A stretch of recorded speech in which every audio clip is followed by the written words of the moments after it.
ভুয়া তথ্য মোকাবেলা ও নৈতিক মানদণ্ড রক্ষায় গণমাধ্যমকে সহায়তা করতে জাতিসংঘকে কার্যকর ব্যবস্থা নেওয়ার আহ্বান জানিয়েছেন অন্তর্বর্তীকালীন সরকারের প্রধান উপদেষ্টা ডক্টর মোহাম্মদ ইউনূস।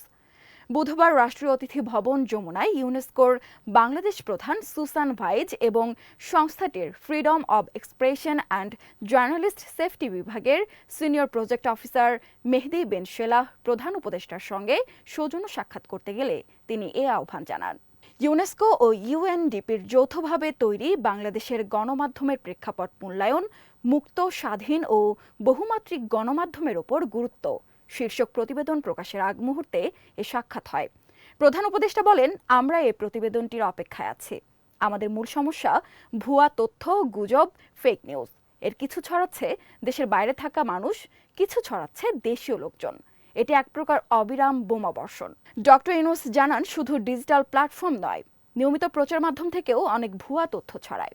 এসব বিষয়ে সরকার ছাড়াও গণমাধ্যমের সঙ্গে কথা বলতে জাতিসংঘের প্রতি আহ্বান জানান প্রধান উপদেষ্টা। ডক্টর ইউনূস বলেন, স্বাধীন নিয়ন্ত্রণ দরকার। যদি কোনো গণমাধ্যম বারবার মিথ্যা তথ্য ছড়ায়, তবে তাদের মনে করিয়ে দিতে হবে যে তারা বিশ্বাসযোগ্য নয়। আপনারা জাতিসংঘ, আপনাদের কথা খুবই গুরুত্বপূর্ণ। আমাদের আপনাদের সহায়তা প্রয়োজন। আর সংবাদ পেতে চোখ রাখুন প্রতিদিনের বাংলাদেশের ওয়েবসাইট, ফেসবুক পেজ ও ইউটিউব চ্যানেলে। এখন সঙ্গে থাকার জন্য ধন্যবাদ।